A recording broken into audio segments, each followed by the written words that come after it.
Olá, seja bem-vindo ao canal da Igreja Batista Manancial Jundiaí. Eu sou o pastor Paulo Oliveira e eu quero dizer para você, fique até o final, que tem uma mensagem poderosa para a tua vida. Deus vai falar com você. Tem uma palavra de Deus ao seu coração? Abra sua Bíblia. Foi-me passado que eu tenho até as 2 horas da tarde para pregar. E nós vamos jejuar hoje? Só que não, né? Só que não. O pastor Paulo sobe aqui e pega o microfone da minha mão. Irmãos, eu quero ser bem objetivo. Eu tenho uma palavra de Deus ao seu coração. Salmo de número 137, para nós meditarmos. Eu quero dar um tema para essa mensagem: crescimento e expansão. Crescimento e expansão no reino de Deus. Antes de ministrar, eu trouxe um tema de um livro o último livro, eu tenho 4 livros escritos, e esse foi o último livro que Deus me deu. Os outros livros estão sendo redigidos pela editora. E o ano passado eu preguei muito sobre a águia. Quem me acompanha nas redes sociais, eu tenho uma linha de transmissão que tem mais de 300 mil pessoas. São mais de 350 mil pessoas nas redes sociais, ali no Instagram, chamado Clube das Águias. E o ano passado eu falei muito sobre a águia, eu preguei muito sobre a águia. E eu fui pregar em Teresina, no Tocantins, em Araguaína, no Tocantins, e eu conheci uma médica, uma doutora, ela é obstetra, uma das melhores do Brasil, e ela é uma pastora também, e nós ministramos juntos sobre a águia. Cristocidentemente falando, nós ministramos juntos sobre a águia. E Deus me deu uma direção de nós reunirmos o nosso conteúdo e colocar num livro. O voo da águia como metáfora para a transformação pessoal. O título do livro é Coragem para Alcançar o Impossível. Então eu reuni os principais atributos da águia para falar sobre a importância de nós esperarmos no Senhor. Isaías capítulo de número 40, verso 31 diz que os que esperam no Senhor renovarão as suas, subirão com asas como de... Por que é tão difícil esperar no Senhor? Você sabia que a espera no Senhor não pode ser uma espera estagnada? Ela tem que ser uma espera em movimento, porque toda espera em movimento gera esperança. Se você vê alguém sem esperança, é alguém que está parado, é alguém que está estático. Quanto mais nós movimentamos, mais nós somos alimentados pela esperança. Mas o desafio não é só se movimentar, é como se movimentar. E eu falo muito sobre isso nesse livro. Para se você conhece alguém que está depressivo, tem muitos princípios aqui que vão ajudar essa pessoa a sair dessa escuridão, dessa sombra que é a depressão, e entender qual é o chamado de Deus para a vida dela, qual é o propósito de Deus para a vida dela. Fala aqui sobre a visão da águia, sobre a força da águia, sobre a audição da águia, enfim, muitas características, pautado em Isaías capítulo de número 40, verso 31. Eu vou estar lá no final, eu não sei aonde, qual direção que é, lá, eu vou estar lá, vou fazer uma dedicatória para você, e você vai poder levar um livro e vai ser grandemente abençoado. Quem achou Salmo 137, diga amém. Junto aos rios de Babilônia, nos assentamos e choramos quando lembramos de Sião. Penduramos as nossas harpas sobre os salgueiros que havia no meio dela. E aqueles que nos levavam cativos, nos salgueiros que havia, penduramos as nossas harpas. Salmo 137, verso 2, agora o verso 3. E aqueles que nos levavam cativos, presta bem atenção nessa expressão. Aqueles que nos levavam cativos nos pediam canções. E os nossos opressores que fôssemos alegres, dizendo: cantai-nos um dos cânticos de Sião. Existe um pedido aqui para que eles cantem. Olha a resposta: como cantaremos a canção do Senhor em terra estranha? E você diz amém. Agora saia do Salmo 137 e vá para Isaías 54. Saia do Salmo 137 e vá para Isaías 54. Eu quero pedir para quem está projetando o texto para mim, que você não saia daí, que eu vou precisar de você. Isaías 54. Amém? Canta alegremente, ó estéril, que não deste a luz. Exulta com alegre cântico e exclama, tu que não tivesses dores de parto. Porque mais são os filhos da mulher solitária do que os filhos da casada, diz o Senhor. Verso 2, isso aqui é poderoso. Alarga o espaço da tua tenda, estenda-se o toldo das tuas habitações. Não impeças. Diga comigo, não impeças. Diga comigo de novo, não impeças. Alonga as tuas cordas e fixa bem as tuas estacas. Diga comigo, fixa as estacas. Verso de número 3, por favor. Porque transbordarás para a direita e para a esquerda, a tua posteridade possuirá as nações e fará com que sejam povoadas as cidades assoladas. Transbordarás para a direita e para a esquerda. Verso 4. Não temas, porque não serás envergonhada. Não te envergonhes, porque não sofrerás humilhação, pois esquecerás da vergonha da tua mocidade e não mais te lembrarás do opróbrio da tua viuvez. Verso 5 para encerrar. Porque o teu Criador é o teu marido, o Senhor dos exércitos é o seu nome, o Santo de Israel é o teu Redentor. Ele é chamado Deus de toda a terra. E você diz amém. Eu vou ministrar sobre Isaías 54, mas para entender Isaías 54 nós precisamos voltar para o Salmo 137, porque o Salmo 137 é um ciclo e Isaías 54 é outro ciclo. Eles estão separados por um gap de 70 anos, e eu te explico. O Salmo 137, de todos os salmos da Bíblia, talvez seja o salmo mais triste. O Salmo 137 é um salmo que foi escrito dentro do cativeiro, um cativeiro babilônico. Todos nós sabemos, você que é conhecedor da palavra de Deus, sabe que o povo de Israel foi entregue a um exílio que durou 70 anos. Um exílio que se tornou uma parte escura, obscura da nação de Israel. A Babilônia era a nação mais poderosa da época, o maior poderio bélico. Não era só conhecida pelo seu poderio bélico, mas também pela sua cavalaria de guerra, pelos seus soldados, pelo seu poder aquisitivo. Era uma nação muito poderosa, muito poderosa. E em meio às divisões, a divisão das tribos de Israel, quando as tribos se dividiram, elas se enfraqueceram. E isso, aos olhos de Deus, provocou de certa forma uma ira em Deus muito grande. Esse povo se distanciou de Deus, e Deus permitiu que a nação de Israel fosse saqueada durante 3 períodos. Esse saque aconteceu em 3 períodos. A Babilônia invadiu Israel 3 vezes. A última vez foi a pior, porque se não bastasse os jovens proeminentes da época serem levados, os utensílios do templo também foi saqueado. Todos os utensílios sagrados do templo de Israel foram levados, junto com os jovens. Os anciões já tinham sido levados. Toda a parte da linha sacerdotal também tinha sido levada. Os jovens, agora o templo. E em meio àquele saque, em meio àquela invasão, Deus levantou profetas. A palavra profética foi liberada.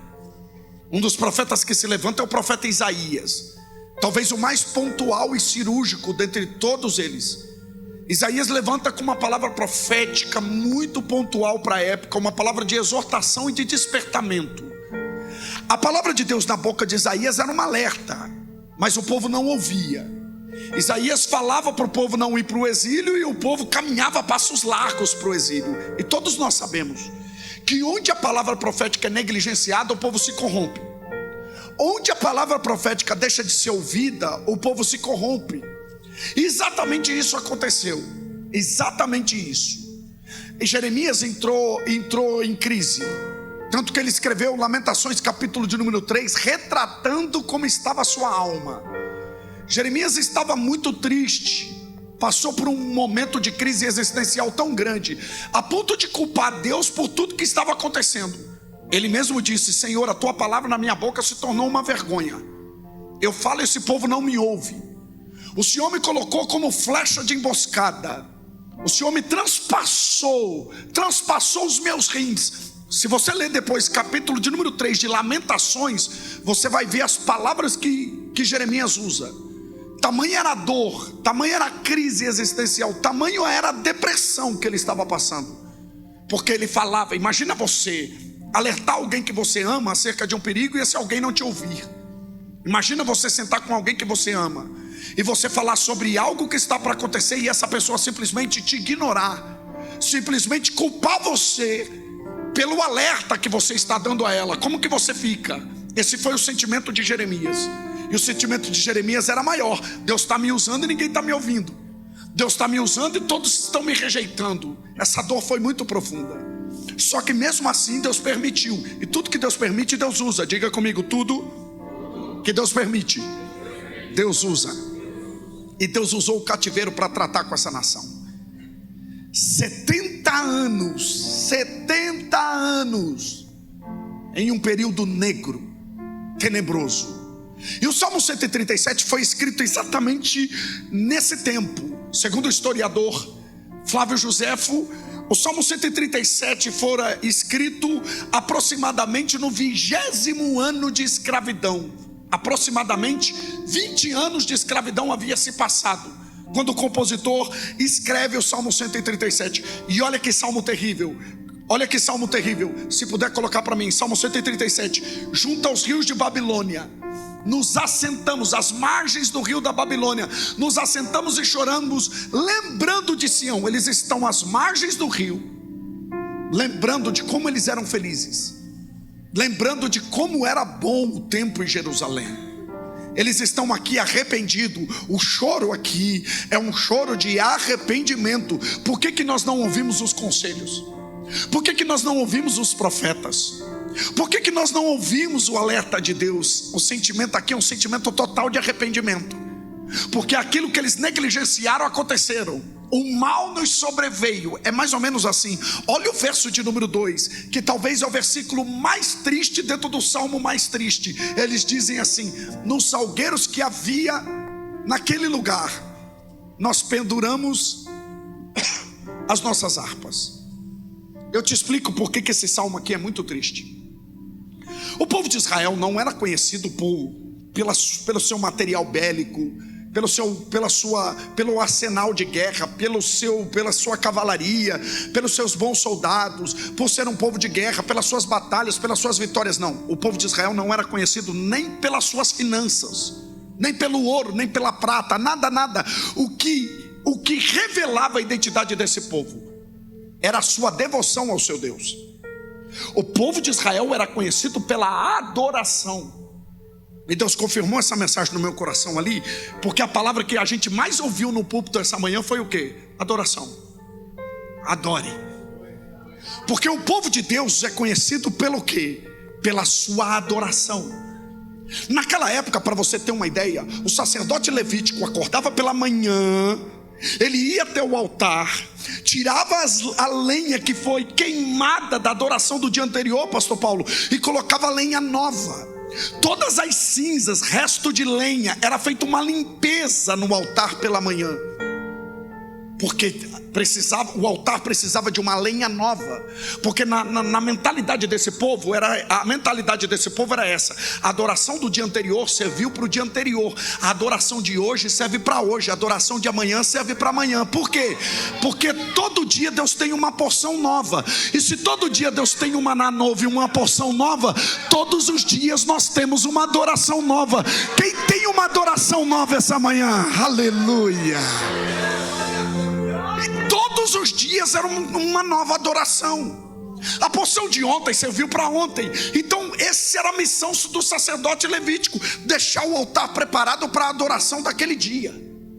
E eles iam dormir adorando e acordavam adorando. Para você ter uma ideia, o salmista, quando ia dormir, ele escrevia assim: em paz me deitarei e dormirei, porque só tu, Senhor, me fazes habitar em segurança. Quando acordava pela manhã, ele acordava assim: eu me deitei, dormi e acordei, porque o Senhor me sustentou. Ia dormir adorando e acordava adorando.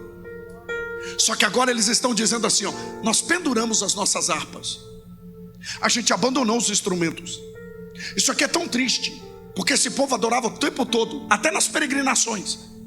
Quando o povo ia peregrinar, na época das festas, na época do calendário judaico, das festas, na época da Páscoa, isso era tudo movido com muita adoração. Os levitas se dividiam no meio do povo e cantavam e adoravam. Nas peregrinações era música o tempo todo. Porque você sabe que a música torna prazeroso aquilo que é desafiador fazer. Quer um exemplo? Você vai fazer as tarefas domésticas, coloca um louvor para você ver. Se for pentecostal, você faz a tarefa doméstica no manto, no mistério. Você vai viajar, coloca uma música no carro para você ver. Até aquele engarrafamento de Satanás, você coloca um louvor dentro do carro, você, eita, glória, é glória que sobe, a glória que desce, é aleluia que sobe, aleluia que desce.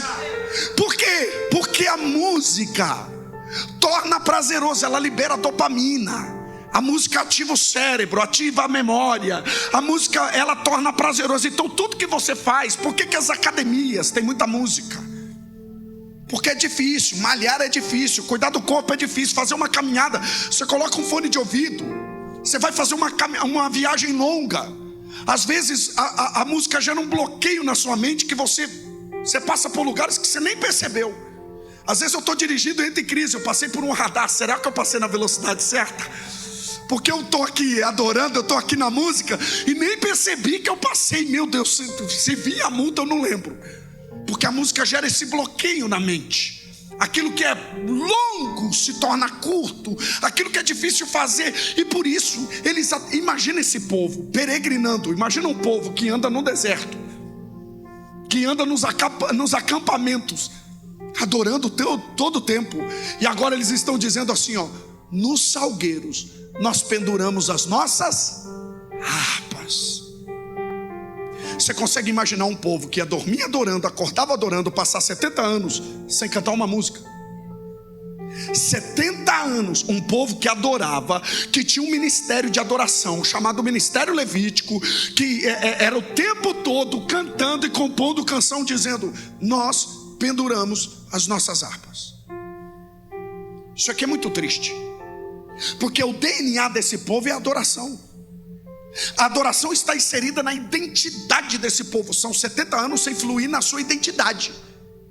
São 70 anos sem se posicionar como eles verdadeiramente eram. São 70 anos sem tocar uma canção, sem tocar uma música. Você consegue imaginar? Você consegue se imaginar ficar muito tempo sem fazer aquilo que você ama fazer? Aquilo que você tem prazer, aquilo que está conectado com a sua identidade. Você consegue se imaginar? Imagina, 70 anos é uma geração inteira, uma geração. Filhos deles nasceram no cativeiro sem saber o que era uma música, sem saber o que era adoração. Agora olha o verso 3, isso aqui é muito, muito triste. Aí no verso 3 eles dizem assim, ó: aqueles que nos levavam cativo nos pediam canções. Os nossos opressores estão pedindo que a gente seja alegre, dizendo: canta uma canção de Sião. Parece que o pedido aqui é de alguém que quer ouvir uma música, mas não é. O pedido aqui é em tom de deboche. Os babilônios estão aproveitando o momento de vulnerabilidade deles para debochar deles, como se dissesse: mas vocês não eram o povo mais alegre da terra? Mas vocês não viviam cantando? Tudo era regado a muita música, muita festa. Cadê a alegria de vocês? Porque é assim que o diabo faz. A estratégia de Satanás é sempre a mesma. Você entra num momento de vulnerabilidade. Sabe aquela batalha espiritual que você trava de madrugada, de joelho com Deus, em oração? Aí o diabo aproxima de você e diz assim: mas você não é crente? Mas você não é fiel a seu Deus e Ele não te ouve? Mas você não é dizimista? Por que você está passando pelo que está passando? Já reparou que o diabo aproveita? O diabo é sujo. Ele aproveita o seu momento de vulnerabilidade para questionar a sua fé, para questionar a caminhada que você tem com Deus. Ele aproveita esse momento de falha para colocar em xeque o que você viveu com Deus aqui, até aqui. Só que ele não entende que o poder de Deus se aperfeiçoa na nossa, que quanto mais fraco. É por isso que a gente está de pé. Eu prego para a gente aqui que está de pé. Por quê? Porque o poder do Senhor se aperfeiçoa nas nossas. Olha aqui para mim. Não deixe Satanás questionar a sua fé nos seus momentos de vulnerabilidades. Não deixe. É nessa hora que os pensamentos surgem na mente. É nessa hora que a gente é bombardeado por pensamentos malignos, dizendo: não vale a pena você ir para a igreja. Não vale a pena você ser fiel a Deus. Não vale a pena você passar pelo que você está passando. O diabo não entende que a presença de Jesus não é ausência de problema. Jesus estava numa festa, acabou o vinho. Jesus estava num barco, veio tempestade. Jesus estava, aleluia, aleluia, Jesus estava presente, lhe ensinando os discípulos, e não tinha comida, até que apareceu um menino com 5 pães e 2 peixinhos. A presença de Jesus não significa ausência de falta, até porque o texto de Salmo não é o Senhor é meu pastor e nada me faltará. Não, no original é o Senhor é meu pastor. Aleluia, ainda que falte, Ele continua sendo o meu pastor. O Senhor é meu pastor, e mesmo na falta Ele continua sendo nosso pastor. Quem pode glorificar, aplaudir, exaltar, faz alguma coisa aí.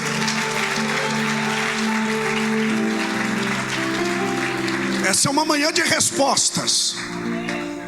Essa é uma manhã que Deus vai te trazer algumas respostas. Você está preparado? O verso de número 4, existe no verso de número 3 um pedido: canta. Aí no verso de número 4 existe uma resposta: como cantaremos a canção do Senhor se estamos em terra estranha? A resposta deles mexe comigo, porque os babilônios estão querendo ouvir uma música, e a resposta é: a gente não canta em terra de escravidão. Sabe o que eles estão dizendo? Escravo não adora. Escravo pode cantar uma música, agora adorar? Porque adoração não tem a ver com música. Tem gente do sertanejo que não canta, mas adora. Tem gente do funk que canta, até que é difícil achar, mas tem. Se peneirar tem, mas adora. Tem gente do pop que canta, mas adora. Naquele show de calouros que a gente vê na televisão, às vezes, né, nos The Voice da vida, tem muita gente que canta, sim ou não? Mas adora. Por que não? Porque adoração não é uma música que se canta, é uma vida que se leva.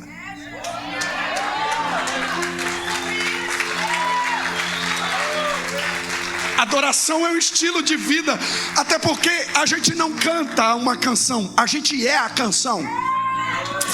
A gente não canta uma música, a nossa vida é uma música de adoração ao Senhor. Eu tenho dificuldade com gente que entra num momento como esse e fica assim: que hora que começa o culto? E culto tem hora para começar? A reunião começou agora. Que hora que acaba o culto? E culto acaba para adorador? A reunião vai acabar. Adorador, aleluia, ele acorda pela manhã adorando, que as misericórdias do Senhor se renovaram. Ele vai dormir adorando. A reunião vai acabar. O culto, aleluia, até depois que ele morrer, ele vai chegar na eternidade adorando ao Senhor. E os anjos cantam. Isso é adoração.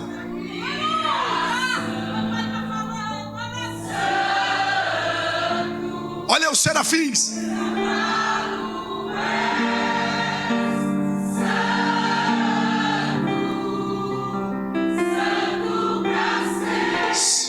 Que coisa linda. Essa é a nossa vida de adoração. Tem irmã que adora aqui e adora em casa quando está fazendo comida. Amanhã pela manhã você vai adorando, vai para a igreja, vai para o trabalho adorando. É o dia todo adorando. Em todo tempo sejam alvos seus vestidos, e nunca falte o óleo sobre a sua. Você não precisa de música para adorar. Você só precisa estar conectado no Wi-Fi do céu e não desconectar. Adoração em todo tempo. Mais uma característica de um adorador. Por que pastor? Por que o cantor canta e às vezes não adora? Porque a principal característica de um adorador é a liberdade que ele tem para adorar. Todo adorador, ele é livre. Por que eles estão dizendo? A gente não adora em terra estranha. Eles estão dizendo: em terra de escravidão não se adora. Isso aqui mexe comigo. Lembra do povo de Israel no Egito? Qual foi a ordem de Deus para Moisés? Fale para Faraó: deixa aí meu povo para que celebre uma festa no deserto. Ou seja, em terra estranha, em terra de escravidão, escravo não adora. Escravo não adora. Agora a gente era escravo. Agora nós somos, porque, olha aqui, nós somos adoradores. Porque a gente adora porque Ele nos fez livres. Só que eles estão dizendo, em terra de escravidão não se adora. Não adianta pedir para a gente adorar. A gente não adora. Não tem como adorar sendo escravo de alguma coisa, sendo apegado a alguma coisa. Não consegue, não tem como. Mas até que passa um tempo, 2 regimes se estabelecem dentro da Babilônia. E ao cair desses 2 regimes, mais um terceiro regime se levanta. E nesse regime, dos medos e dos persas, um rei maluco chamado Belsazar resolve dar uma festa dentro da Babilônia. Regada muito vinho, muita bebedeira, há muita promiscuidade. E no ápice da festa, que durou muitos dias, esse rei insano, tirano, maluco, manda trazer os utensílios do templo que foi saqueado. Ele manda trazer os utensílios do templo que foi trago de Israel. E ele agora vai se embebedar nos utensílios do templo. Deus permitiu que o templo fosse saqueado. Deus permitiu que a nação fosse entregue a um regime.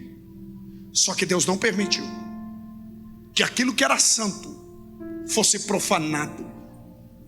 Deus não permitiu o santo se misturar com o profano. Aí eu imagino que Deus levantou do céu. Eu imagino que Deus levantou do trono. Eu imagino que Deus disse: não, isso não, até aqui eu permiti, agora não. E o dedo de Deus começa a escrever na parede. Você consegue imaginar aquele rei maluco vendo uma escrita na parede, e o dedo de Deus pinçando cada letra? Ele entra em crise. Manda trazer os sátrapas, os súditos, os astrólogos, os bruxos, tudo aquilo que mexia com, que movimentava a magia da Babilônia. E ninguém conseguiu interpretar. Até que acharam um ministro que veio com aqueles jovens e se manteve íntegro. Ele orava 3 vezes ao dia com a janela aberta para sua terra natal. O nome dele era Daniel. Íntegro, fiel a Deus, que tinha revelação do céu. Quando Daniel foi, alguém mandou chamá-lo, que ele adentra ao palácio, ele olha aquela escrita e ele começa a interpretar. Mene, mene, tekel, ufarsim. Pesado foste na balança e achado fostes em falta. Ou seja, Deus estava medindo o reinado daquele camarada. A espada de Deus, a sentença de Deus desceu sobre o reinado dele, e Deus estava destituindo ele do trono. Enquanto a sentença era liberada, enquanto Deus sentenciava através da boca de Daniel, aquele rei, do lado de fora da fortaleza da Babilônia, dos muros intransponíveis, tem um exército montado. Um jovem proeminente, um rei, um jovem estrategista de guerra, chamado Ciro. Ele está do lado de fora com o seu batalhão. Na mesma hora, no exato momento que a sentença de Deus é decretada dentro do palácio, Ciro está do lado de fora e ele tem uma ideia maravilhosa. Ele muda o curso do rio Eufrates, que passava por debaixo daqueles muros, daquela fortaleza que era praticamente intransponível. Ele pensou: por cima eu não consigo, pelos portais eu não consigo, mas se eu mudar o curso do rio, e é exatamente o que ele faz. Ele muda o curso do rio Eufrates, e naquela lacuna que se abre, o exército dele entra. E naquele mesmo momento, que Daniel liberou a sentença, Ciro toma a Babilônia daquele rei maluco chamado Belsazar. E uma das primeiras atitudes de Ciro é libertar o povo de Deus. Diga comigo, o povo de Israel está livre. Só que tem um porém agora. Para onde a gente vai? O que a gente vai fazer? Porque são 70 anos de regime. O cenário é esse aqui. Sabe aquele preso que tem o alvará de soltura na mão? Que pega o alvará de soltura, sai dos muros da prisão, olha para frente, vê a liberdade que o espera e não sabe lidar com a liberdade, porque ele passou uma vida no regime. Tem preso que comete crime, às vezes dentro da prisão, para não sair. E tem gente que comete crime do lado de fora só para retornar. Porque a pior prisão que existe não é a prisão física. A pior prisão que existe é a prisão mental. Porque uma vez preso aqui, uma vez descaracterizada a identidade aqui, ele é preso em qualquer lugar, ainda que ele esteja livre. Imagina agora o desafio. Porque tem prisioneiro que comete crime para voltar. Por quê? Porque ele acredita, o diabo descaracterizou, o diabo bagunçou a mente dele, a ponto dele achar que a liberdade dele está lá dentro. Tem gente que está no tráfico, tem gente que está no crime, achando que aquilo é correto, achando que a liberdade dele está lá. Porque o diabo fez o quê? Mexeu na mente, fez ele achar que a gaiola é a liberdade, fez achar que o aquário é a liberdade dele, e ele está preso ali. Agora Deus precisa libertar esse povo de outra forma, porque a liberdade física aconteceu, mas precisa haver uma liberdade agora mental, uma mudança mental. Aí vem um profeta, porque para cada tempo Deus tem uma profecia. Antes do regime, Deus levantou profetas. Dentro do regime, profetas se levantaram como Ezequiel, Amós e tantos outros. Só que agora, pós-regime, Deus tem outro profeta, Isaías 54. E é aqui que eu quero pregar. Acha aí para você que gosta de Bíblia, se puder projetar para mim, Isaías 54, verso 1. Quem está comigo na mensagem, diga amém. Olha como que começa a palavra de Isaías. O povo está livre, não sabe para onde vai. Aí Deus diz assim: canta alegremente. Tem um pedido de Deus aqui. Só que é interessante que no Salmo 137 também tinha um pedido. No Salmo 137 os babilônios estão aproximando dele. No Salmo 137 os babilônios se aproximam e diz assim: canta. Canta uma música, canta uma das canções de Sião, canta uma música para nós. Qual foi a resposta deles? Em terra estranha a gente não canta. Só que agora também tem um pedido. Salmo 137 tem um pedido dos babilônios. No Isaías 54 tem um pedido do próprio Deus. E aqui no Salmo 137, dentro do cativeiro, eles dizem: a gente não canta em terra estranha. Mas no Isaías 54, na liberdade, no pedido de Deus, qual foi a resposta? Salmo 126.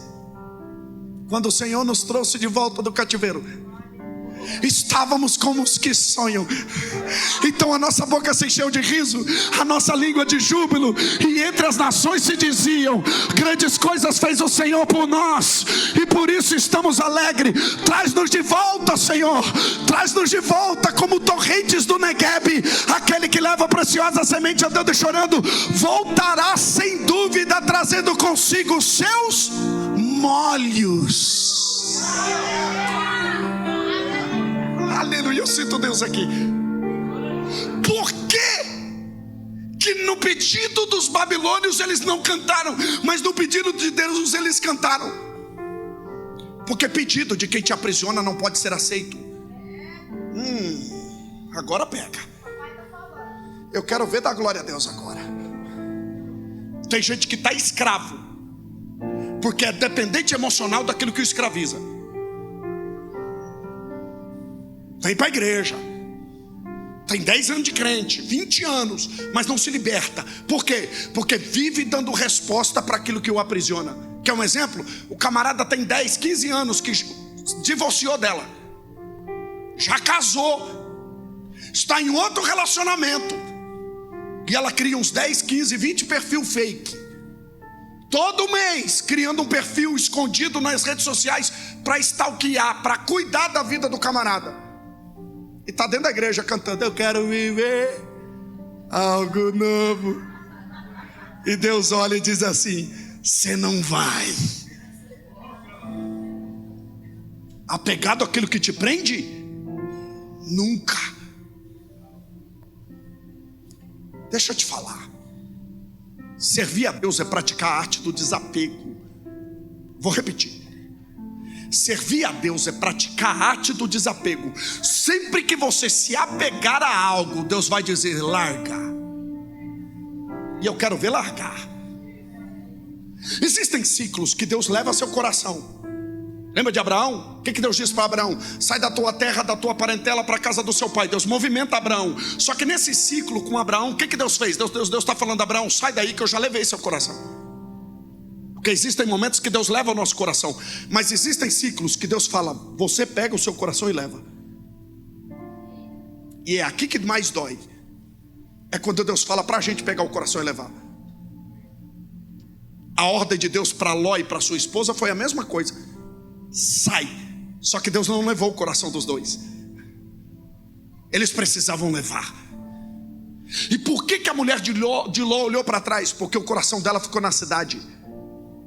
Quer saber onde está o seu coração? Perceba onde estão seus olhos. Eu falei que é difícil dar glória a Deus agora. Eu falei que é difícil. Pastor Júlio, onde está meu coração? É só olhar onde estão os seus olhos. Os nossos olhos sempre vão estar fitos ou estar fixo naquilo que está o nosso coração. Porque os seus olhos são a janela. E a gente fica apegado. Aí fica naquele negócio. Aí a mulher de Ló, a ordem de Deus foi: escapa-te, corre, foge para as montanhas. Mas você tem que correr. E não olhe para trás. O que ela fez? Porque o coração ficou lá. O problema é deixar o coração onde Deus está destruindo. O problema é deixar o coração onde Deus não está. O problema é deixar o coração onde Deus falou assim: ó, já fechei o ciclo, sai daí. Aí ela ficou estagnada, parada. Tem gente estagnada porque deixou o coração onde Deus não está. Tem gente que a vida financeira dele não rompe. Tem 15, 20 anos de casado. O problema é sempre financeiro. Por quê? Porque o coração está apegado a certas coisas, a traumas, a situações, a falta de perdão. Eu conversei com uma jovem na quinta-feira, que eu preguei lá em Tabuão. Conversei com uma jovem enquanto eu estava ali atendendo meus livros. Ela chega em mim e diz assim: pastor Júlio, essa mensagem falou tanto comigo. E olha que eu tinha pregado uma mensagem diferente. E ela disse: pastor Júlio, essa mensagem falou tanto comigo porque eu não consigo perdoar meu pai.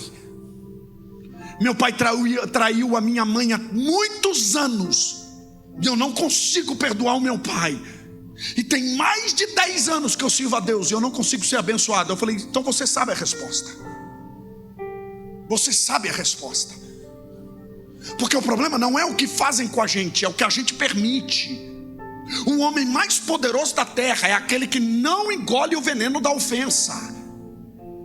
E essa é uma geração muito ofendidinha, é uma geração muito dodóizinha, frágil. Qualquer indiretinha no grupo da família é para ela. Qualquer conversinha no grupo, aí fica se ofendendo por coisas mínimas. E Deus está dizendo: desapega, filha. Para de ficar nesse dodói. Porque a gente começa a crescer quando a gente escolhe as nossas guerras. Tem batalhas que não vale a pena. E o diabo tenta. Aí você vê aquela indireta, você sabe que foi para você. Grupo da família, irmão, meu Deus. O lugar que Deus prova a gente. Aquela cunhada abençoada que você tem, que só o sangue de Jesus. Aí joga aquela indireta, você sabe que foi para você. Aí você fala: não, vou blindar meu coração, porque hoje eu estou bem com o Espírito Santo. Você finge que não vê. Aí vai aquele seu cunhado no privado e diz assim: eu acho que foi para você. Você fala: sai, Satanás. Ei, às vezes a gente está carregando coisa que Deus está dizendo: desapega. Desapega. Não adianta sair da Babilônia e deixar o coração lá. Sabe o que Deus está dizendo? Você, para sair, ou você sai de vez e rompe, porque Deus não está naquilo que te divide. Ai, Deus falou agora. Tudo que te divide rouba a sua força. Tudo que te divide te tira da presença de Deus. Deus não quer você andando na direção dele pela metade. Deus quer você por inteiro. Eu profetizo em nome de Jesus. Você vai caminhar por inteiro, deixando o que para trás fica. Eu avanço para o que está diante de mim. Prossigo para o alvo, pelo prêmio da soberana vocação de Deus em Cristo Jesus. Quem está caminhando por inteiro com ele, joga a mão para cima e dá um brado de vitória ao Senhor. Se é para ele, faz com força.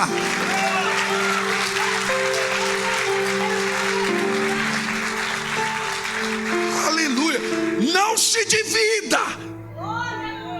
Aí fica, ai, Deus tem uma nova estação, mas está apegado a coisa velha. E a gente ama. Deus está dizendo para essa nação: canta, mas canta uma canção alegre. Deus está dizendo: vocês vão cantar porque vocês não cantaram. O ciclo mudou, agora eu preciso que vocês mudem. Se a estação mudou, mude.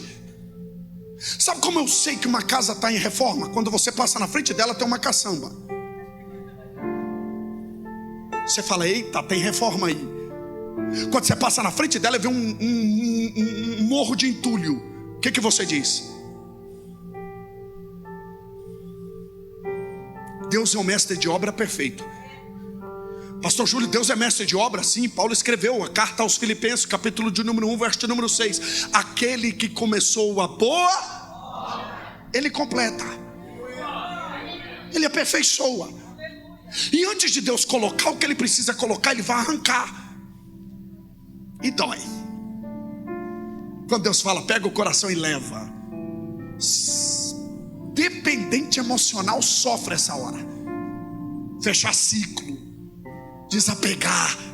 Ah, mas eu fui tão feliz naquele lugar. A estação mudou, lindona. Avança. Ah, vai ficar na memória, vai ficar na lembrança. Você vai passar na frente. É gostoso quando Deus nos desconecta, porque a desconexão de Deus não é dolorosa. Ela é tão natural que quando você vê, desconectou, você fala: meu Deus, eu amava tanto naquele lugar, não consigo me apegar mais. Não consigo, por quê? Porque Deus levou.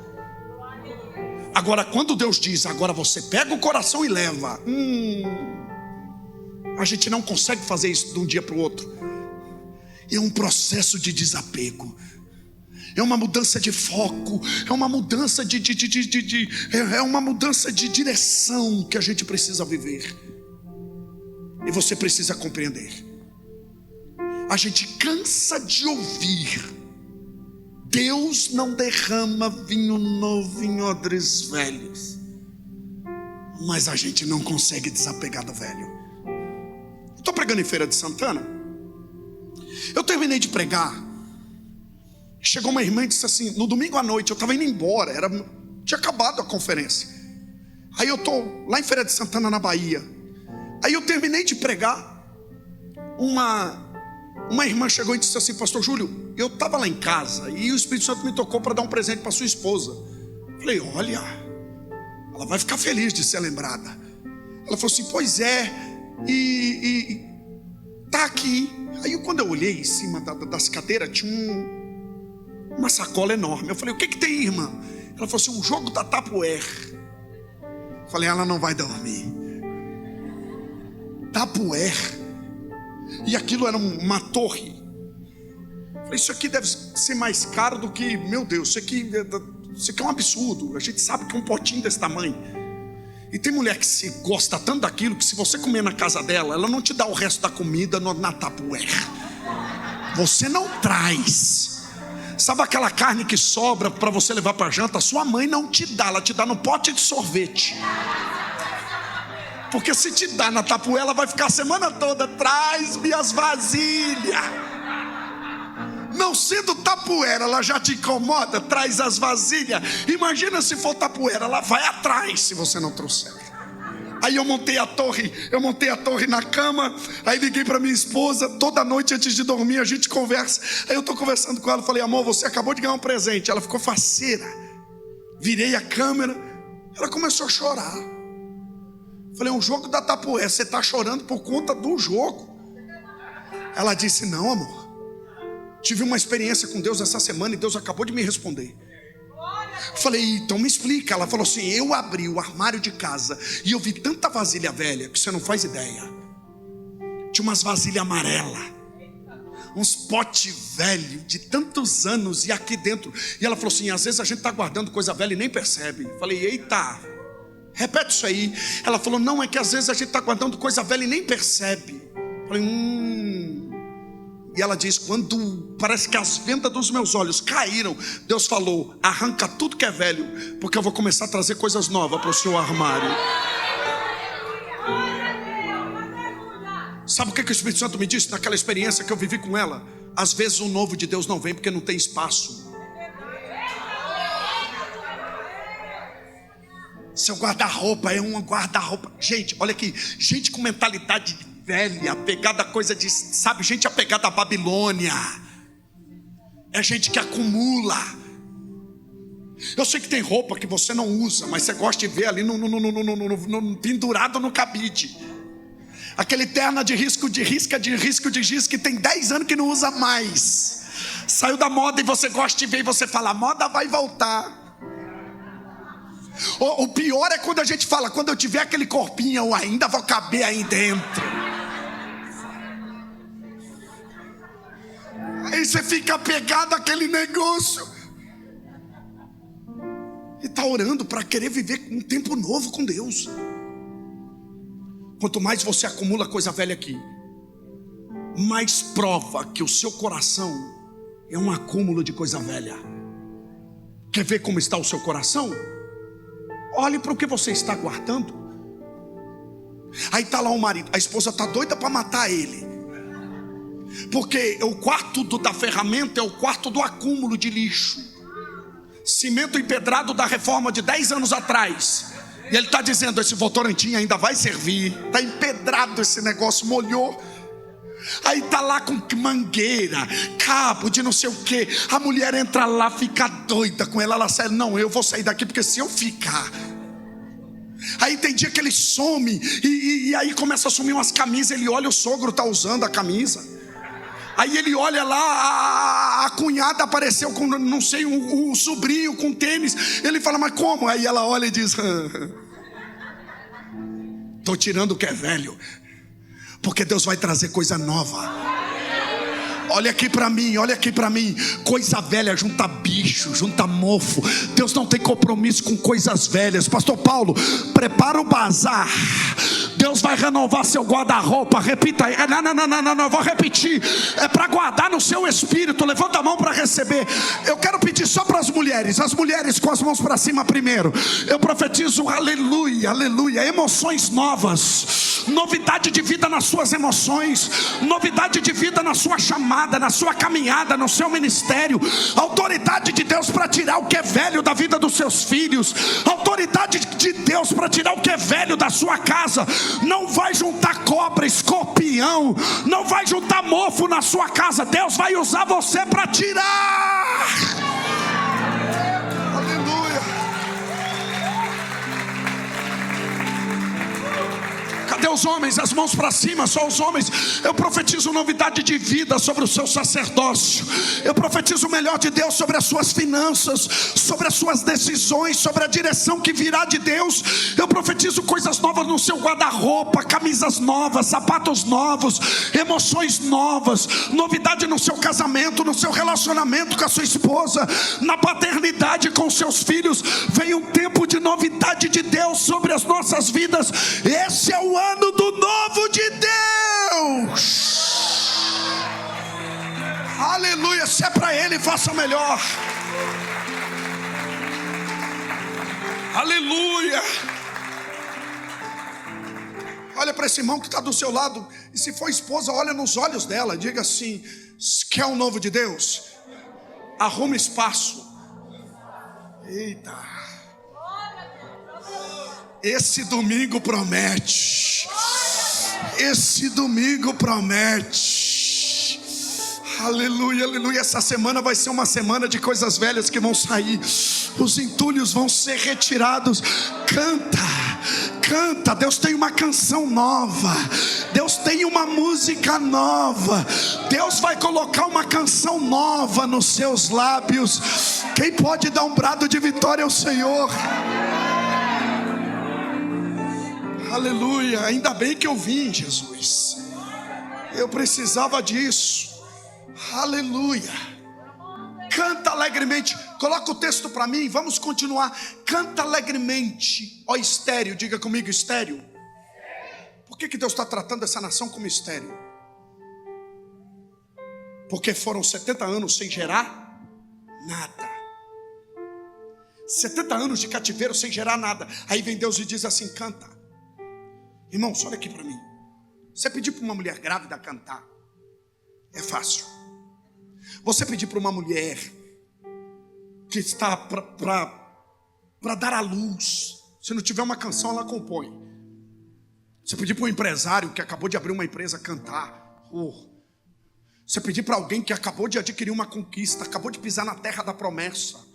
Qualquer um pede. Só que Deus vem para uma estéril e diz assim: canta. Você tem coragem de chegar numa estéril e dizer canta? Só Deus. Para você que está anotando, eu quero falar sobre a direção de Deus em 3 tópicos rapidinho. Eu quero passar rapidinho aqui só para gravar no seu coração. Deus está pedindo, Deus está dando uma direção para uma estéril, uma nação que não gerou nada. E Deus está dizendo canta. Toda a direção de Deus confronta a sua realidade. Pastor Júlio, como que eu sei que é de Deus? Quando você olha para a realidade e diz assim: não faz sentido. Quando você olha para a realidade e diz assim: impossível. É impossível até visualizar. É impossível você se ver lá. Toda a direção de Deus confronta o seu momento. Toda a direção de Deus faz você olhar para aquele vale de ossos secos e Deus perguntar para você: pode porventura ter vida aí? E você olhar, está tudo morto. Você olhar para Deus e dizer: só o Senhor sabe. Porque toda a direção de Deus, pastor Júlio, como que eu sei que é de Deus? Porque primeiro, desafia a sua realidade. Você vai olhar e vai dizer: é impossível. Porque se for possível, não é direção de Deus, é direção sua. Você está se movendo segundo a sua capacidade e segundo a sua potencialidade. Agora, na direção de Deus, você vai olhar e vai dizer: só se Ele fizer o sobrenatural para acontecer. Segundo, toda a direção de Deus, primeiro, desafia a sua realidade. Segundo, desafia a sua capacidade. Você não tem capacidade para fazer o que Deus quer que você faça. Lembra de Maria? Maria começou a dar uns passos atrás. Aí veio um anjo e diz o que para Maria? Não temas, Maria. Não temas. Lembra de Moisés? Quem sou eu para falar com o faraó? Toda a direção de Deus, você olha para a sua capacidade, ela diminui. Você olha para o seu arsenal de bagagem, para o seu currículo. Você olha, se você se sente assim, você está exatamente onde Deus quer que você esteja. Você está exatamente do jeito que Deus quer que você esteja. Pastor Júlio, como que eu sei que é de Deus? Quando você não tem capacidade nenhuma. O senhor tinha capacidade para pastorear essa igreja? O senhor tem? Pergunta para ele se ele tem. Todo nível que Deus nos leva desafia a nossa capacitação. A gente não tem. Terceiro, toda a direção de Deus. Primeiro, desafia a nossa realidade. Segundo, desafia a nossa capacidade. Terceiro, desafia os nossos recursos. Você não tem dinheiro para fazer o que Deus quer que você faça.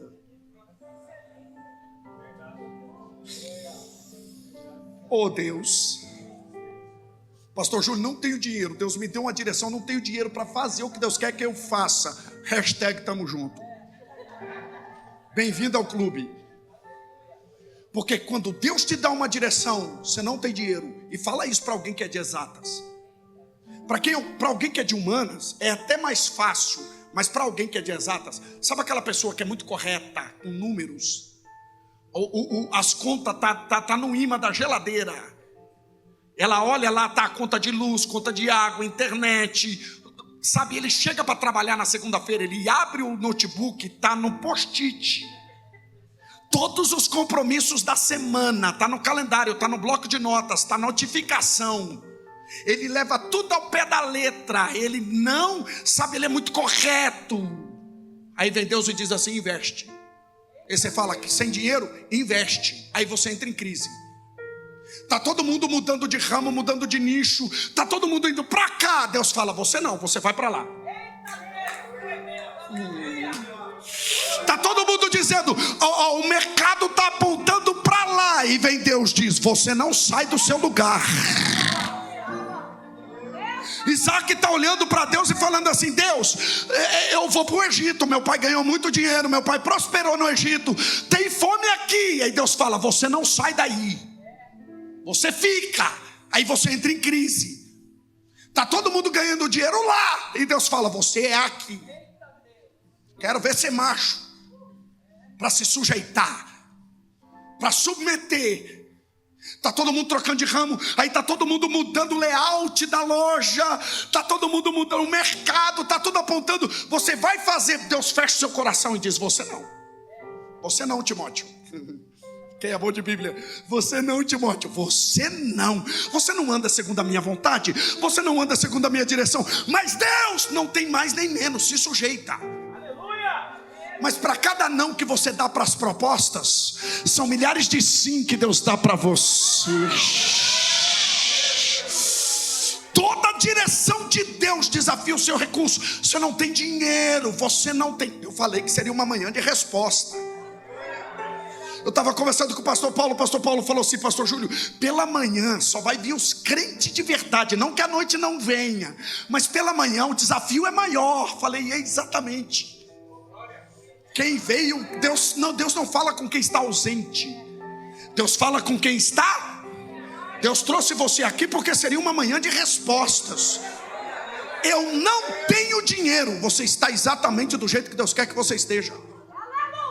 Canta estéreo. Porque você está, você não é. Vou repetir: estar é condição, condição passa. Ser, você é o que Deus diz que você é. Você é mais que vencedor. Você é a menina dos olhos de Deus. Você é sacerdócio real. Você é povo adquirido. Você é nação eleita. Você é escolhido por Ele. Ora gachacadagachou. Aleluia.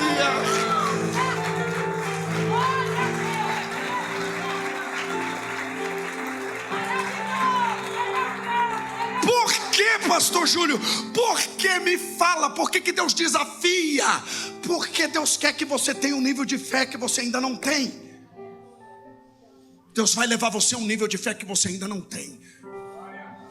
Mas é nesse nível de fé que você vai viver o sobrenatural. Para onde Deus aponta, Deus paga a conta. Tem gente que prometeu que ia investir. Deus vai falar: ele não vai investir. Aí você vai entrar em crise. Tem gente que sentou com você e falou: dá o passo que nós vamos fechar o negócio. E Deus vai dizer não. Deus vai frustrar o negócio.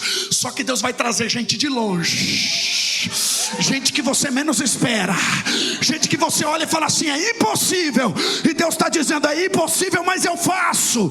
É impossível, mas eu posso. Porque o nome dele vai ser glorificado nesse negócio. Deus está dando resposta para empresário aqui.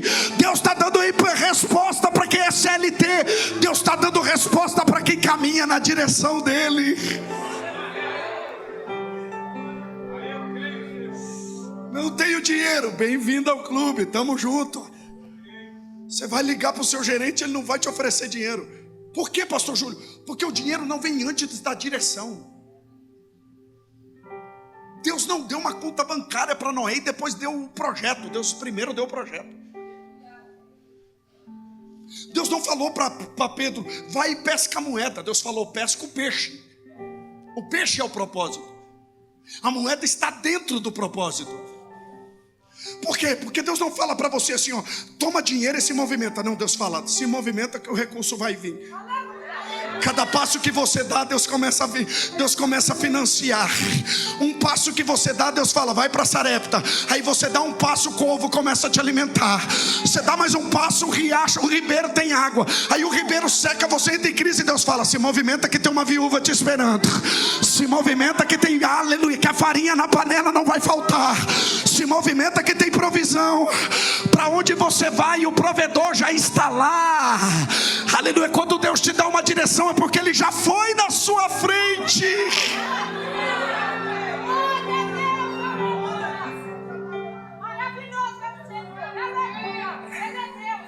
Aleluia. É 11h30, eu paro ou continuo? Mais uns minutinhos eu encerro, eu prometo. Aleluia. Se tem esse povo aqui, se tem palavra, eles ficam. Se tem Bíblia, aleluia. Quem sente, se tem presença, a gente fica. Aleluia. Canta alegremente. Aí vem Deus e diz assim, continua o texto para mim. Aí vem Deus e diz assim, canta alegremente, ó estéril, tu que não deste a luz, exulta com alegre canto e exclama, tu que não tiveste dores de... Sabe o que Deus está dizendo? Vocês têm uma dor que vocês ainda não sentiram. Escravo tem dor? Escravo dorme com dor e acorda com dor. Só que vem Deus e diz assim, tem uma dor que vocês ainda não tiveram. A dor de parto. Irmãos, olha aqui para mim. Servir a Deus é aprender a descartar a dor que não serve para nada e sentir a dor correta. Vou repetir. Dor que não gera, dor que faz você ficar estagnada. Para que sentir? Para que ficar apegado a essa dor que não te leva para lugar nenhum? Tem dor que a gente tem que rejeitar. Para que sentir a dor da mágoa, do orgulho, do ódio? Por que ficar sentindo uma dor que nos prende? Aí a gente fica alimentando, nutrindo aquela dor. E toda dor que você alimenta, ela te paralisa. Dor alimentada é dor paralisante. Agora Deus vem e fala assim, vocês vão sentir uma dor. Aí você fala, pastor Júlio, eu não quero sentir nenhuma. Então vai lá para o budismo. Vai para Sechonoye. Ou vai ouvir os pregador coach. Porque com Deus, milagre não cai do céu. A única coisa que caiu do céu foi Satanás. Milagre não cai do céu, vem do céu. Milagre é gerado. O maior milagre que pisou nessa terra foi gerado no ventre de uma mulher, para provar para mim e para você que milagre é gerado com dores. Eu prego para a gente aqui que está sentindo a dor certa, a dor de gerar um grande milagre, e eu profetizo que vai valer a pena.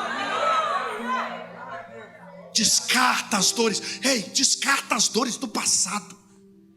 Descarta as dores do trauma. Tem dor que não vale a pena. Agora existe a dor. Pergunta para uma mulher grávida se não dói. Pergunta para uma mãe que gerou um filho. Os últimos dias são os piores. Ela não sabe se dorme, porque não tem como virar para a direita nem para a esquerda. É olhando para o teto o tempo todo. E a gente ronca do lado delas. E ela está lá, acorda de manhã, você todo descansado, e ela parecendo um zumbi. Um olhão assim. Não conseguiu dormir. Mas quando ela pega a criança no colo, a Bíblia diz que quando a mãe pega a criança no colo, ela tem o quê? Alegria. Porque vale a pena.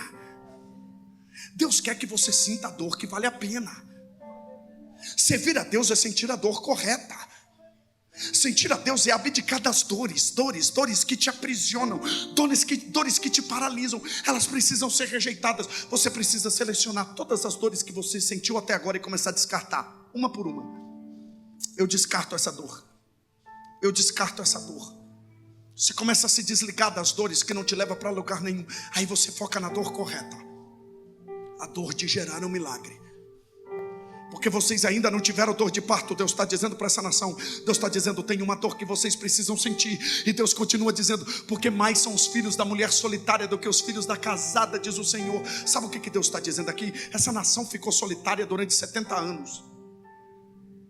E Deus está dizendo, o filho dessa nação solitária, que ficou 70 anos na solidão. Gerar na solidão, gerar sozinho. Tem batalhas que a gente trava na solidão. Tem guerras que essa sua esposa está lutando, maridão, que você nem sabe. É ela e Deus. Tem batalhas que você está travando que nem sua esposa sabe, é você e Deus. Você chegou em casa, deixou do portão para fora e está dizendo, na segunda-feira eu resolvo. E o BO é daquele tamanho, Deus está dizendo, o que você gera nesse lugar. Porque tem batalhas que Deus levanta pessoas para lutar com a gente, mas tem batalhas que Deus fala, é você e eu. Os discípulos vão dormir. Você vai entrar na agonia do Getsemane. E se você não tem um Getsemane para chorar sozinho, para se derramar, lágrimas se transformam em sangue, você não está na direção de Deus. Porque existem momentos que Deus vai te isolar, para que você gere algumas coisas na solidão. Mas os filhos da mulher solitária são mais poderosos. Ai, essa palavra de Deus. Aí vem no verso de número 2, e aqui eu quero chegar caminhando para encerrar. Deus vem e diz assim, ó, alarga o espaço da tua tenda. Só que Deus está falando com uma nação estéril. Uma mulher casada, pastor Paulo, se chegar numa mulher que está casada e dizer assim, filha, aumenta o quarto, aumenta os cômodos da casa, amplia. Você chegar em alguém que, sabe, você chegar num pastor que a igreja está entupida de gente, lotada, e você diz, pastor, precisamos de um novo espaço. É fácil. Quero ver quando Deus dá uma direção para ele ampliar. Quando ele olha e não tem gente o suficiente, ele está com 700 pessoas aqui, Deus está levando ele para um lugar de 2.000, e ele não tem povo para lotar lá. Aí vem Deus e diz, caminha. Toda a direção de Deus vai desafiar sua fé. Aí eu te pergunto, faz sentido uma mulher estéril ampliar a casa? Mas com Deus é assim. Com Deus você amplia, com Deus você faz, porque depois Ele vai fazer a parte dele. Com Deus você estende. Pastor Júlio, não tenho recurso, não tenho dinheiro, não tenho nada. Deus está dizendo, estenda. Aleluia, porque vai vir filhos de... você não vai ficar estéril para sempre. Deus havia liberado uma palavra na vida dos patriarcas, na vida de Abraão, Isaac e Jacó. Em ti serão benditas todas as famílias da terra. Essa nação não nasceu para ser estéril. Essa nação nasceu para ser pai de muitos filhos. Deus está dizendo, estendam as cortinas. A ordem de Deus para a igreja Manancial, para a igreja Batista Manancial é, amplia o lugar da tua tenda. Vem crescimento de Deus, vem crescimento do reino.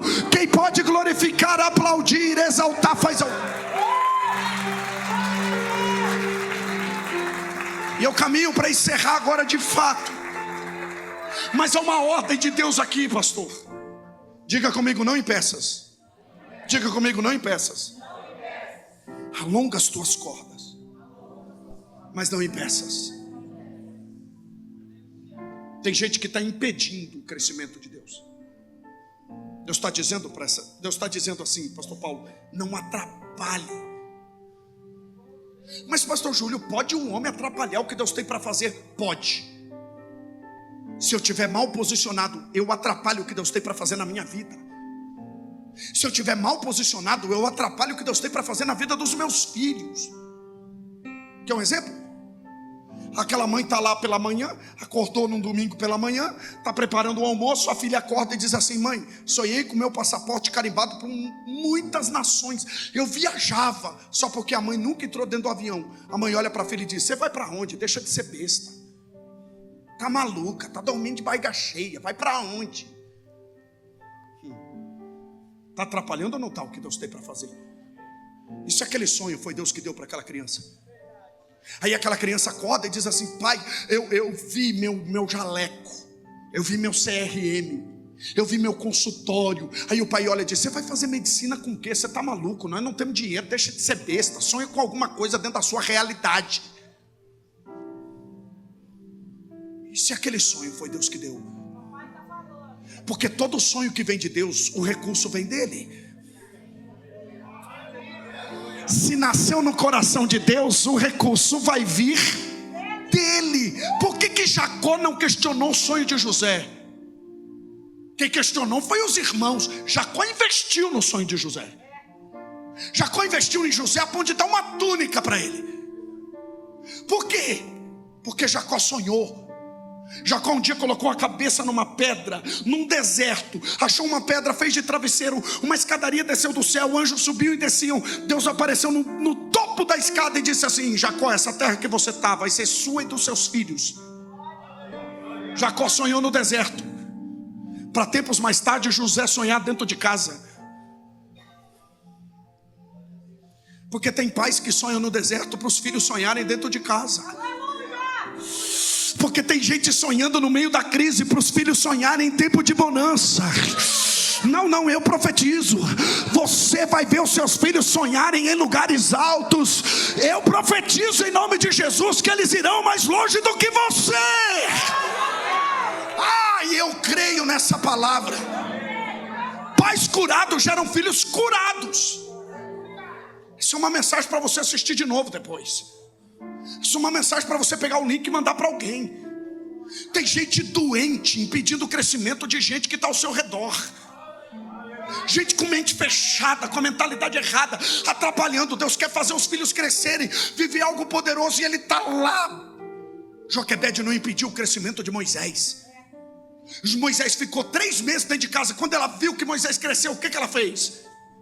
Porque pais poderosos escondem os filhos, mas no tempo certo projetam. Vai viver as promessas de Deus, vai viver os sonhos de Deus. Eu quero que você cresça, eu quero que você seja melhor do que o papai. Papai, não temos dinheiro para fazer medicina, a gente não tem, mas se é de Deus, dinheiro vai vir. Aleluia. Pai não tem dinheiro, mas tem rosto no pó, tem joelho no chão. Deus vai prover.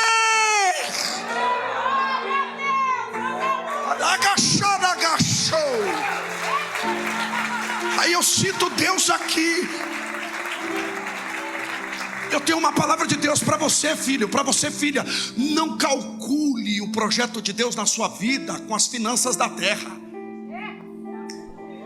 Projeto de Deus não se usa calculadora da terra. Aleluia, aleluia, aleluia. A Bíblia diz que Gideão está calculando: eu preciso de 32 mil homens para vencer essa batalha. Deus está falando: Gideão, descarta a calculadora da terra e pega a minha calculadora. Você só precisa de 300 para vencer essa batalha. Aleluia. Quem sente a presença de Deus, fique em pé. Fique em pé que Deus está nesse lugar. Meu pai não tem dinheiro, mas meu pai é eterno. Ele é dono do ouro e da prata. Só quem conhece o Deus que serve e deu um brado de vitória ao Senhor. Aleluia, eu cito Deus nessa mensagem. Tem gente que está dizendo: pastor, eu precisava dessa palavra. Você não tem recurso, mas Deus está dizendo: vai vir de onde você menos espera. Aleluia, aleluia. Não impeças o crescimento, não atrapalhe o crescimento. Eu não quero atrapalhar o crescimento, vai. Eu não quero atrapalhar o seu crescimento, cresça. Eu não quero atrapalhar o seu crescimento. O reino de Deus não é um reino de vaidades. O reino de Deus não é um reino de egos inflados. O reino de Deus não é um reino de competidores. O reino de Deus é um reino de cooperadores. Eu quero cooperar com o seu crescimento. Você vai pregar mais do que eu. Você vai mais longe do que eu. Você vai ser maior do que o pastor Paulo. Aleluia. Deus tem trabalhado no coração do pastor Paulo. Deus tem trabalhado no coração dele, preparando ele, porque Deus vai levantar líderes maiores do que ele. Líderes que vão mais longe e que vão se submeter à unção que está sobre a vida dele. Líderes que irão longe. Jundiaí, eu vejo a Manancial tomando outras cidades. Deus vai levantar, Deus vai trazer. Não vai ser sobre competição, vai ser sobre um propósito eterno. Quem tem glória, sobe o glória. Quem tem aleluia, aleluia. Aí eu sinto Deus aqui. Eu sinto Deus aqui.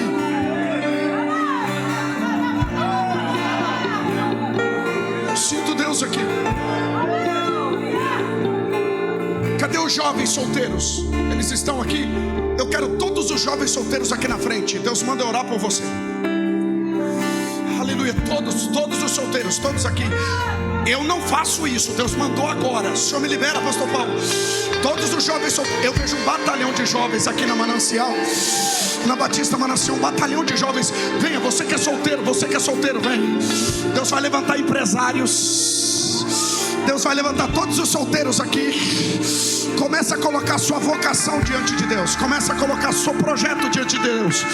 Começa a colocar seu projeto diante de Deus. Você que está noivo, venha. Você que tem a sua noiva, venha. Os casados ficam aí que eu vou orar por vocês. Agora é com eles. Você que está noivo, está projetando, já está com a aliança estabelecida. Venha. Você que está viúvo, você que está. Essa oração é para você. Essa oração é para você. Sai do seu lugar. O projeto de Deus na sua vida ainda não acabou. O que Deus tem para fazer através da sua vida ainda está de pé. Feche os seus olhos e venha. Vamos ministrar sobre eles. Aleluia. Eu abençoo os empresários aqui, os futuros advogados, médicos, aleluia. Eu abençoo os doutores que estão aqui, CLT. Aleluia. Eu não sei qual é a empresa que você trabalha, eu não sei. Deus vai promover você para cargos de governo. Deus vai levantar vocês. Você vai dizimar como nunca nessa obra. Deus vai fazer você dizimar como Deus está me dizendo que vai levantar mulheres aqui para sustentar ministérios, mulheres que foram levantadas para sustentar o ministério de Jesus. Deus vai levantar você para sustentar missionários que vão para a África, que vão para a Europa, que vão para as nações. Quem crê sobe adoração.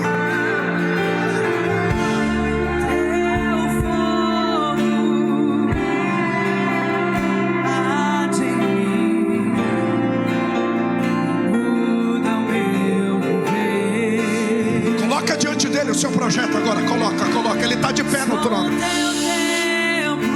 Você que está na nave do Cordeiro, na nave da igreja, na nave da obra de Deus, apresenta diante do Cordeiro agora o seu projeto. Coloca diante dele a sua casa, a sua família. Aleluia. Amplia o lugar da tua tenda. Eu profetizo extensão nos seus sentimentos, extensão na sua aliança. Deus está restaurando.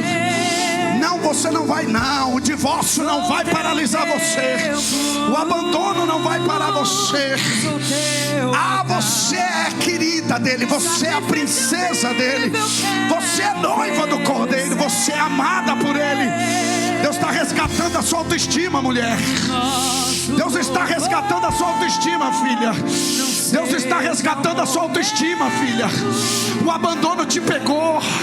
Você tem chorado, falado com Deus. Ele está dizendo: eu giro a página, eu viro a página e mudo o ciclo.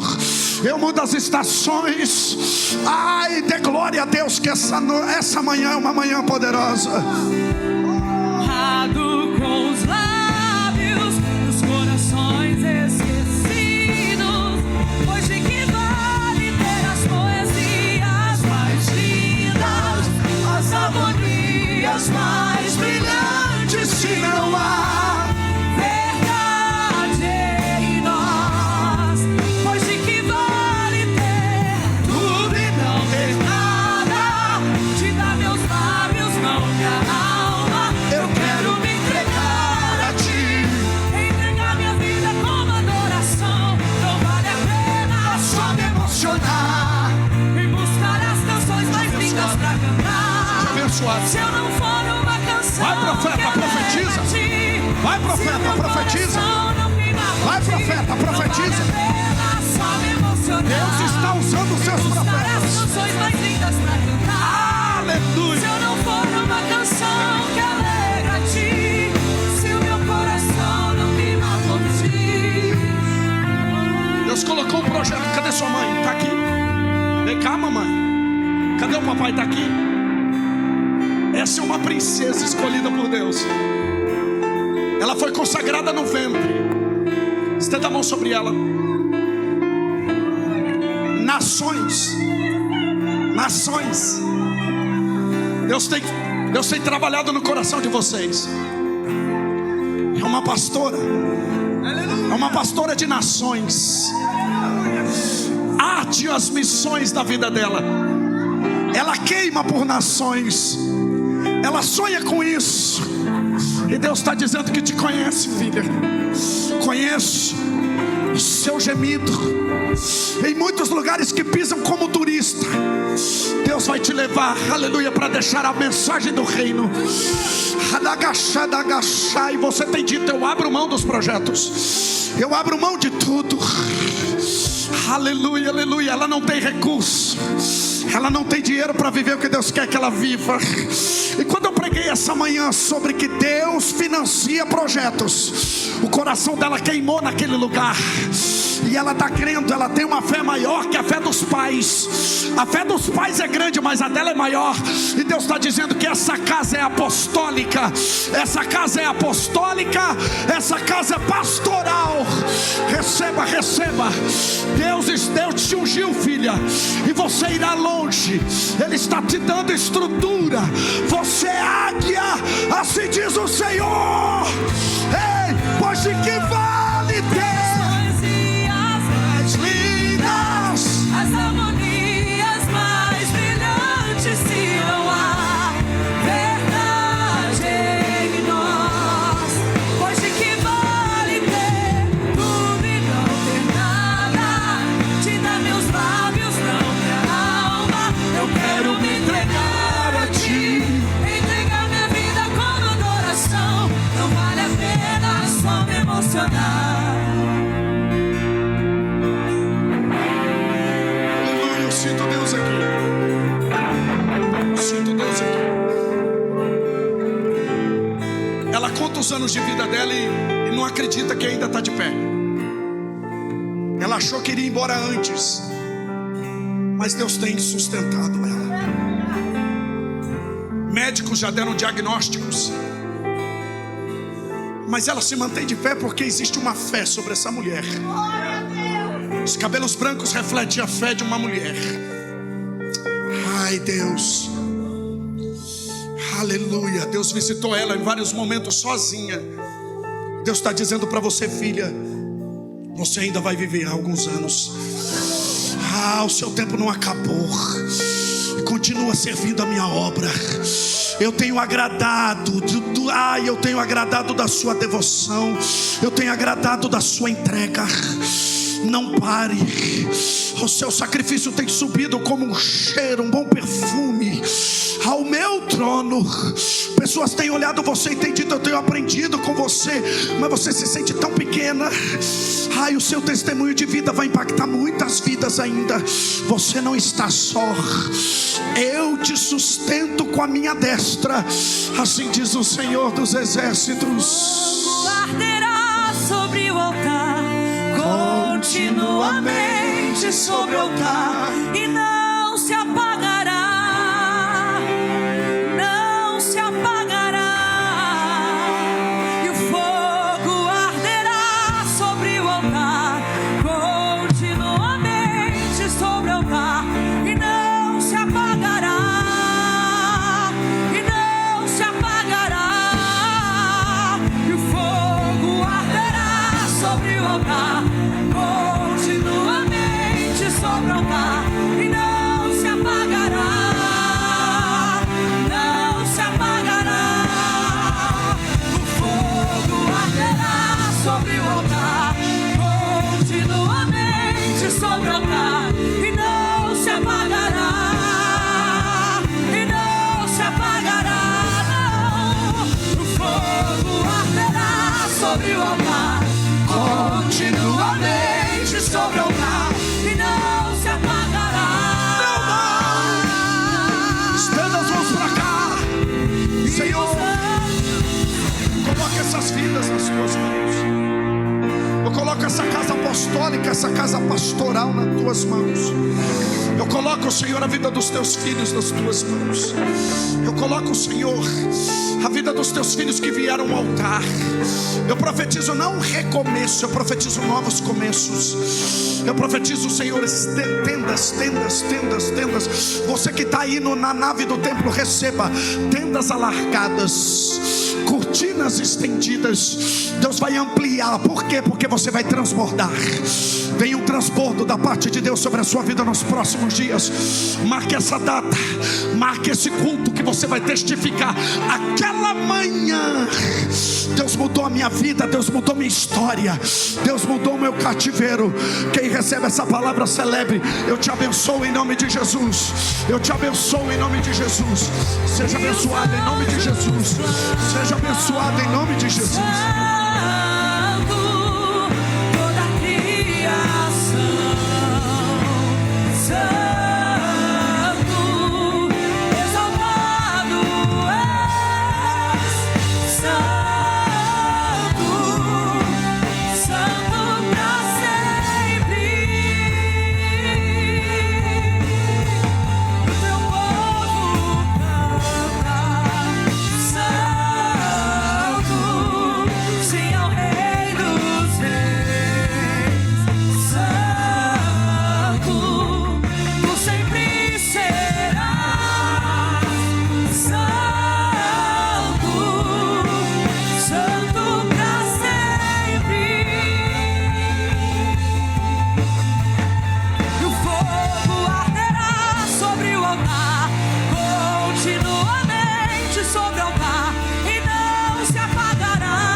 Você que veio aqui à frente, seja abençoado agora.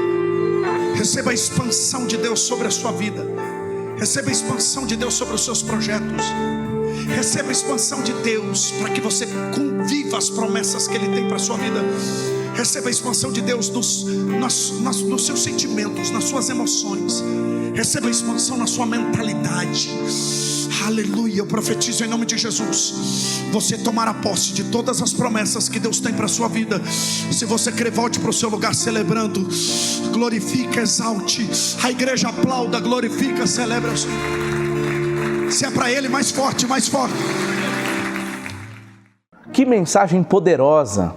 Você gostou? Eu sou o pastor Paulo Oliveira, presidente da Igreja Batista Manancial em Jundiaí. E com certeza essa mensagem impactou o teu coração e vai trazer ânimo que você precisa para a tua vida. E eu quero orar por você, porque a palavra do Senhor diz que nós devemos orar. Essa oração é para abençoar a tua vida, para cobrir a tua vida de unção e proteção divina. Vamos orar? Querido eterno Deus e Pai, em nome de Jesus Cristo, ó Deus, eu quero apresentar esta vida, Senhor, que me ouve agora, que acompanha agora, Senhor, em nome de Jesus.